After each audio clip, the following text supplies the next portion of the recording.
discussion qu'on a voulu consacrer à la prévention, sujet que l'on considère bien évidemment indissociable de toutes les thématiques de soins qui ont pu être abordées au cours de cette journée. Alors, prévention, où en est-on en France?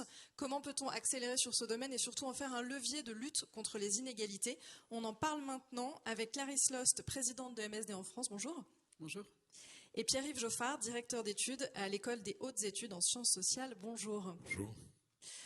Alors peut-être pour commencer, resituer un petit peu le périmètre de notre discussion, le système de prévention en matière de santé en France, comment est-ce qu'il se porte? Est-ce qu'il se porte bien ou est-ce qu'on affiche là un certain retard? Et peut-être que ma question est déjà biaisée d'entrée, j'en sais rien. Pierre-Yves Geoffard, qu'en pensez-vous? Non, peut-être commencer par rappeler certains chiffres. Hein, je suis économiste, excusez-moi. Donc, la part de la dépense de prévention dans la dépense de soins totale, en France en 2019, c'était 2%. C'est-à-dire que 98%, c'est les soins curatifs, 2%, c'est la prévention.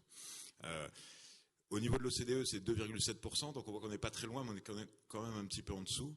Mais c'est pas une fatalité, parce qu'au même moment, en Grande-Bretagne, on est à plus de 5%. Donc on a des systèmes de soins, des systèmes de santé plutôt, qui sont organisés beaucoup plus autour de la prévention, à partir de la prévention, en tout cas qui lui donnent une place beaucoup plus centrale que le système de soins français. C'est pas une fatalité non plus, parce que là, je vais donner les chiffres pour 2019 de manière peut-être un peu manipulatrice, parce qu'en 2021, les chiffres sont complètement différents. C'est-à-dire que là, on est à plus de 5% en France comme dans l'OCDE, et on est à 12,5% en Grande-Bretagne. C'est-à-dire, qu'est-ce qui s'est passé en 2021?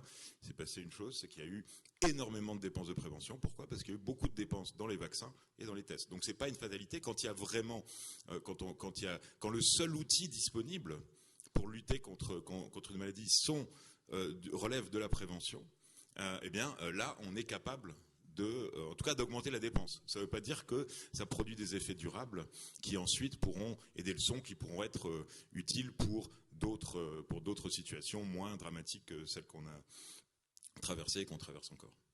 Alors prévention, c'est un terme qui est très large évidemment. En 20 minutes, on a choisi certains partis pris, on va creuser certains moyens de prévention plus que d'autres évidemment aujourd'hui, notamment avec vous, puisque MSD agit sur deux axes notamment de la prévention qui sont à la fois les vaccins et le dépistage des cancers. Vous êtes notamment au cœur, on pourra en reparler, d'une campagne de vaccination auprès des ados dans les écoles, ça c'est assez inédit. Mais au-delà de cette campagne que l'on pourra effectivement évoquer, ce qui m'intéresse, c'est de comprendre l'efficacité des campagnes de prévention sur le terrain. Qu'est-ce que vous observez? Qu'est-ce qui fonctionne peut-être un peu moins? Au-delà des chiffres en fait que l'on vient de voir, qu'est-ce qui se passe concrètement sur le terrain? Non, effectivement, alors MSD est impliqué au cœur du cancer au travers du traitement, avec des traitements assez révolutionnaires, mais aussi au travers de la prévention, comme vous en parlez, avec la vaccination. Et c'est un peu le prisme que j'aimerais donner aujourd'hui, parce que c'est vrai que sur ces deux axes, parce qu'on peut regarder dans le cancer, le dépistage, c'est déjà un moyen de prévention. Alors, ce n'est pas de la prévention primaire, mais on sait aujourd'hui qu'un cancer dépisté très tôt, on peut espérer le guérir. Et en fait, on a des politiques de prévention, on a des programmes de dépistage, que ce soit le cancer du sein, cancer du col, cancer colorectal, mais les taux en fait, de dépistage sont extrêmement en deçà des objectifs qu'on se fixe, mais aussi de nos voisins européens. Et c'est déjà un critère qui nous dit on n'y est pas, alors que l'envie est là, en tout cas les politiques sont là. Cancer du sein, tout le monde en parle, on est à 49%, je crois, de mammographie dans la tranche d'âge au-delà de 50 ans.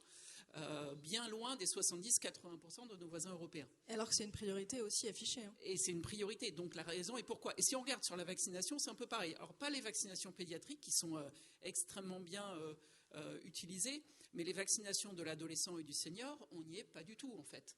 Et alors que si on regarde et sur le dépistage et sur la vaccination, le public, les Français sont favorables. Il faut arrêter de dire qu'il y a des anti-vax, il y en a comme partout, mais la très grande majorité, 80-90% des Français sont favorables et au dépistage et à la prévention, et pourtant ils ne passent pas à l'acte. Ils ne passent pas à l'acte de faire cette démarche de prévention. Et moi j'aimerais le résumer sur est-ce qu'on a cette culture de prévention en France, de se dire on prend soin de soi aujourd'hui pour éviter un risque de demain. Dans la pédiatrie, le risque est quasiment immédiat chez le nourrisson. Donc oui, on va se jeter sur le vaccin bronchiolite et c'est super. Mais comment on arrive à déclencher ça sur quelque chose de un risque qui est plus lointain? On reparlera de la vaccination papillomavirus. Mais c'est cette culture de la prévention qui passe pour moi par plus de pédagogie, plus de communication, plus d'actions ciblées. Mais il y a beaucoup de choses qui se passent, on en reparlera parce que ça va dans la bonne direction aussi. Alors, je voudrais faire réagir votre voisin à deux choses que vous venez de dire justement. Vous dites en France, on ne passe pas à l'acte et vous dites qu'il y a des pays européens qui s'en sortent mieux que nous. Est-ce que vous avez une idée de qui s'en sort mieux que nous, Pierre-Yves Joffard, et surtout de comment est-ce qu'ils encouragent le passage à l'acte? Finalement, est-ce que c'est en chargeant d'autres types de professionnels de la santé d'aller à la rencontre des populations? Est-ce que c'est en changeant le lieu de la prévention par rapport au lieu du soin? Oui, mais d'abord, je crois que un point important, c'est de rappeler les très fortes inégalités sociales de santé qui sont encore plus fortes sur l'accès à la prévention que sur l'accès aux soins. Je prendrai un seul exemple, vaccin Covid, avant qu'il arrive, enquête auprès des personnels à l'hôpital, acceptation spontanée du vaccin chez les médecins à 98%, acceptation spontanée au sein des infirmières et infirmiers 70%, au sein des aides-soignants et aides-soignantes 40%. Donc ça veut dire quoi? Qu'est-ce qu'on a raté là? On a quand même raté quelque chose. C'est-à-dire, ça ne veut pas dire qu'il y a 60% d'antivax chez les aides-soignantes. C'est pas du tout ça. C'est pour ça que je parle d'acceptation et pas de refus. Il y a toute une zone grise. Il y a des réticences, il y a des hostilités, il y a des vraies hostilités, mais c'est comme vous l'avez rappelé, c'est finalement assez peu de gens. Mais puis comment on fait? Il y a un contexte très particulier aussi du Covid et d'un vaccin qui venait. Mais en tout cas, et ça, cette inégalité sociale, de ce gradient de santé sur l'accès à la prévention, il est vrai surtout. Il est vrai sur le dépistage des cancers. Il est vrai, c'est tous azimuts. Donc ça veut dire quoi? Ça veut dire que dans ce que vous avez dit, il faut des actions ciblées. Et je crois que c'est un élément essentiel. C'est-à-dire qu'on ne peut pas imaginer que la même campagne de prévention va permettre d'accéder, de toucher l'ensemble de la population. Parce qu'on a des populations qui sont très très différentes, d'un territoire à l'autre, qui sont différentes socialement, économiquement, il y a des différences ethno-raciales, des différences culturelles qui peuvent être très fortes, et il faut accepter d'avoir des discours différents et d'avoir des actions différentes. Or, on a un système de soins qui est plutôt, qui est pas du tout orienté, qui est pas du tout axé sur cette prise en compte de la diversité des personnes qui doivent être prises en charge. Donc, ce qu'il faut développer, c'est de l'aller vers, avec des dispositifs spécifiques, avec des dispositifs, et ça veut dire que si on ne change pas d'organisation du système de santé et pas uniquement du système de soins, si on ne change pas de gouvernance, la France est le pays d'Europe, même dans les grands pays, qui est le plus centralisé en termes de, il y a aucun État, il y a aucun pays d'une telle taille qui a ce niveau de centralisation. Comment penser que pouvoir accéder, pouvoir toucher, pouvoir aller vers des populations dans des territoires reculés, soit géographiquement, soit socialement, que tout ça peut être piloté depuis un bureau à Paris, c'est un peu illusoire. En tout cas, la France est à peu près le seul pays que je connaisse où ce soit, je ne vais pas regarder la Corée du Nord, mais où ce soit aussi centralisé et descendant. Or, la prévention, il faut partir des personnes avec leur représentation, avec ce qu'elles peuvent avoir en tête, essayer de comprendre pourquoi elles refusent, pourquoi elles hésitent, pourquoi elles, spontanément, quelles sont leurs réticences. Si on ne fait pas ça, on va continuer à avoir des taux de dépistage qui sont très élevés chez les populations, chez les catégories supérieures. Pour passer du 46% au 70%, c'est pas là qu'il faut agir. Mais le aller vers, c'est qui? En fait, on charge qui de aller vers? Avec quel profil? C'est le médecin? Ça se passe dans le cabinet médical? Ça se passe où et avec qui ce aller vers? Je vais prendre un exemple. Il y a une grande cohorte que sans doute pas mal de gens connaissent, qui est une grande cohorte santé, qui est la cohorte Constance. Cette cohorte, à l'inclusion, c'est une cohorte qui est censée être représentative de la population. Il n'y a pas de personnes de Seine-Saint-Denis. Pourquoi? Parce que pour être inclus dans cette cohorte, il faut passer un examen de santé à l'inclusion. Or, il n'y a pas de centre de santé qui permet de faire ces examens en Seine-Saint-Denis. Donc, il n'y a pas de... Voilà. C'est un exemple, une grande cohorte qui est extrêmement utile pour analyser l'impact éventuel de certaines démarches, certaines mesures. On n'observe même pas la population du département le plus défavorisé en France aujourd'hui. Voilà. C'est un exemple. Donc, si on continue à s'appuyer uniquement sur le système de soins pour développer des démarches de prévention, on n'y arrivera pas. Il faut associer d'autres types d'acteurs. Il ne faut pas exclure évidemment les soignants, mais si on n'associe pas d'autres intervenants autour de la table, on n'y arrivera pas. Vous parliez du 93, vous, MSD, vous agissez aussi à l'échelle de la France. Est-ce que vous observez aussi sur le terrain le jeu des inégalités sociales? J'étais justement hier, donc ça tombe bien. Non, justement, si on plonge sur la vaccination papillomavirus, qui progresse très fortement grâce aux actions qui ont été prises les derniers mois, et j'espère qu'on y reviendra parce qu'il y a des très bons apprentissages. Mais on voit que la Seine-Saint-Denis et d'autres géographies en France, notamment autour de Marseille, sont extrêmement bas en vaccination. Et on retrouve les mêmes chiffres dans le dépistage, on retrouve les mêmes chiffres sur tous ces déterminants de santé.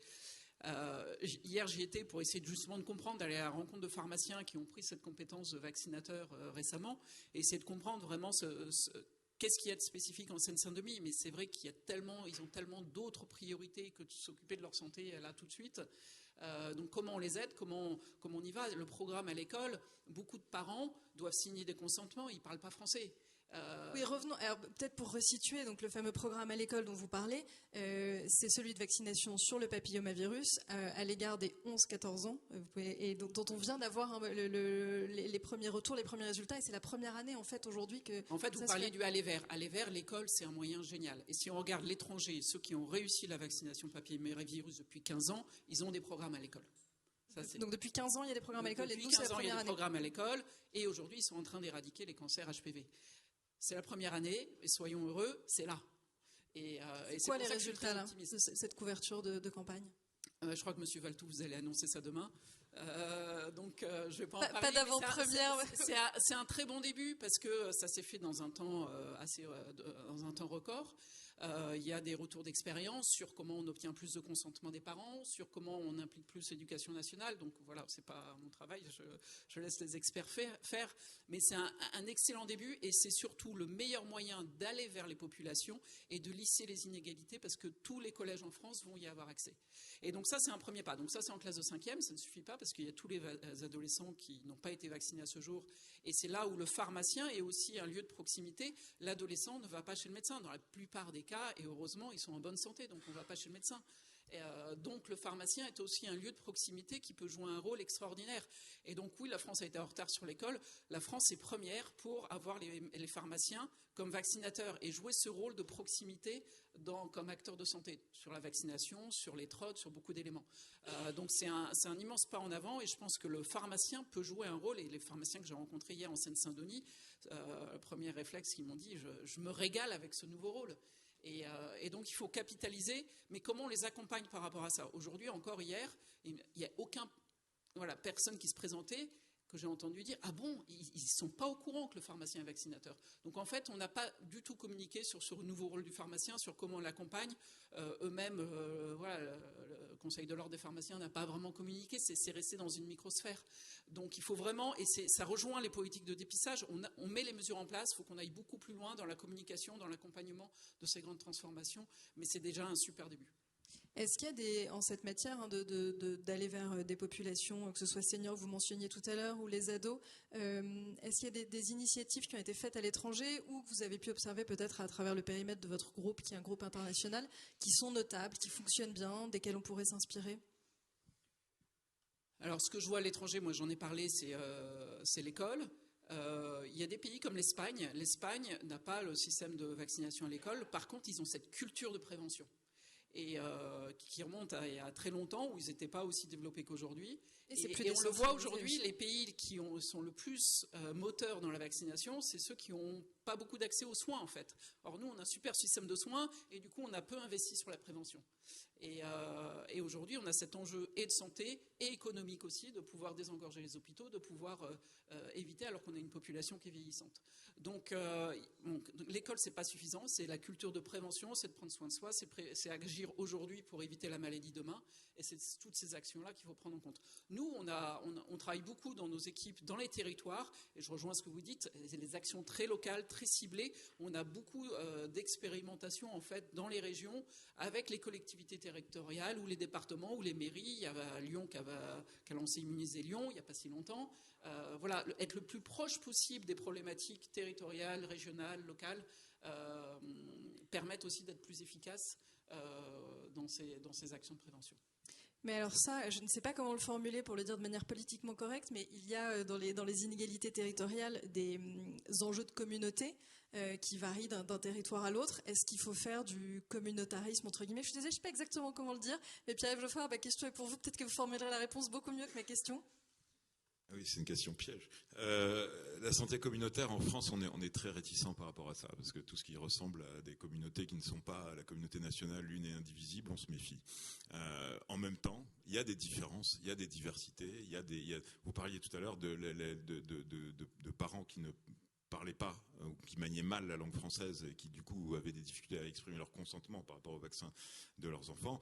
Ça va bien au-delà de ça. Donc il faut des médiateurs, des traducteurs, et c'est pas seulement des traducteurs linguistiques, c'est des personnes qui sont mieux à même d'écouter la personne et de lui parler. De lui parler, ça veut dire de délivrer un message que la personne peut entendre. Et ça, encore une fois, ce ne sera pas le même cadre qui va faire marcher pour tout le monde. Et si on n'a pas des médiateurs qui connaissent la culture, les références, les normes, avec tout ce qu'elle représente de rationnel, de pas totalement rationnel, etc., qui peuvent varier d'une personne à l'autre, d'une communauté à l'autre. Si on n'intègre pas ça dans les démarches de prévention, il y a toute une partie de la population qui ne sera jamais touchée. C'est déjà vrai pour les soins, c'est encore plus vrai pour la prévention. Parce que pour les soins vont répondre à un besoin reconnu, identifié. On est malade, on souffre. La prévention, non, c'est quand ça va bien. Et donc, c'est encore plus difficile alors, effectivement, s'appuyer sur des personnels de santé qui sont beaucoup plus disponibles. Et les plus disponibles parmi les professionnels de santé, ce sont les pharmaciens d'officine. Parce qu'il suffit de pousser la porte, et en France, on a quand même une densité de pharmacies d'officine qui est très élevée. Donc, ce sont évidemment des professionnels de santé qui sont souvent, pas tous, mais qui sont souvent très demandeurs. Parce que parce qu'ils sont aussi en contact régulier avec la population, souvent très locale, qui vient pas seulement pour quand ils ont un gros problème, mais qui peuvent aussi venir pour des petits bobos ou autres. Et donc oui, c'est un des outils. Ce qui est clair, c'est que compte tenu de la diversité, encore une fois, des populations et de l'enjeu très fort des inégalités sociales de santé, si on a un seul instrument, on n'y arrivera pas. Il faut multiplier les démarches, et ce qui marche auprès de certains, peut-être ne marchera pas auprès d'autres. Alors justement, il nous reste une minute pour conclure. On a entendu parler de l'État, des territoires, de l'école, des pharmaciens, des parents, des familles, etc. Il y a énormément d'acteurs qui sont impliqués. Pour conclure en quelques mots, d'après vous, à qui est-ce qu'il faut donner les moyens d'agir? Qui est-ce qu'il faut embarquer? Avec quelle priorité d'action aujourd'hui pour la France? Il y a un acteur dont on n'a pas encore parlé, c'est l'assurance maladie. Je pense qu'ils ont un rôle clé, en fait, parce qu'ils ont accès à la donnée de santé, le lien avec le patient, une crédibilité très forte, et cette action ciblée auprès des patients, des rappels, des invitations, comme on le fait avec la grippe.